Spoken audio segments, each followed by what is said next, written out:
The polymerase chain reaction, or PCR, is an alternative to cloning for isolating a DNA sequence. PCR can selectively amplify a single copy of a desired sequence that is present in a complex mixture of other DNA molecules. In this example, a mixture of genomic DNA molecules, shown as blue ribbons, contains the sequence we wish to amplify, called the target sequence, shown in green. With PCR, we can make billions of copies of the target sequence without having to purify it beforehand.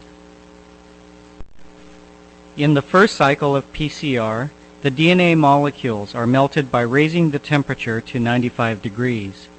After the strands have separated, the temperature is lowered to 60 degrees so that a pair of short oligonucleotide primers, specific for the 3' ends of the target sequence, can bind, one primer on each strand. The primers then direct a DNA polymerase, called Taq, to synthesize the complementary DNA strands from free nucleotides. In the entire mixture of genomic DNA molecules, only DNA containing the target sequence is copied because the Taq polymerase can only copy molecules that have a primer attached. At the end of cycle 1, both strands of the genomic DNA molecule have been copied to form two partially double-stranded DNA molecules.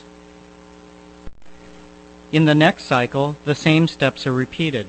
DNA duplexes are again melted by heating to 95 degrees. Since Taq polymerase has the special property of being thermostable, it is not inactivated at this high temperature.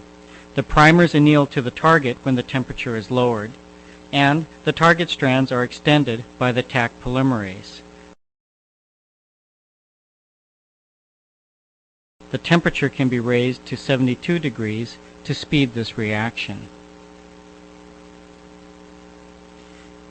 At the end of cycle 2, 4 partially double-stranded molecules are produced. All contain the target sequence plus some adjacent DNA. During the third cycle, the DNA strands are again melted. The primers hybridize to the target sequence, and the Taq polymerase synthesizes complementary DNA strands. Cycle 3 produces 2 doubly stranded molecules that contain only the target sequence, as well as 6 longer molecules that contain the target and flanking sequence.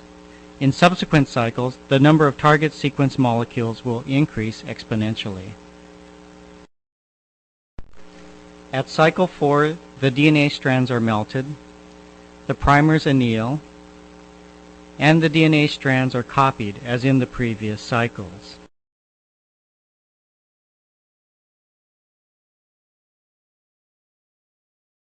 Eight copies of the target molecule and 8 longer molecules are produced.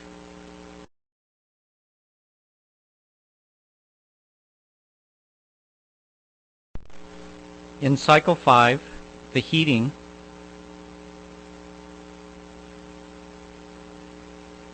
annealing and synthesis steps are repeated. By the end of cycle 5, there are 22 target molecules and 10 longer ones.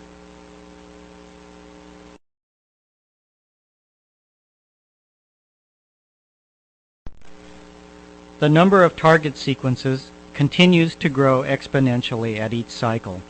By the end of cycle 30, the target sequence has grown to more than 1 billion double-stranded target molecules, whereas there are only 60 copies of the longer DNA molecules.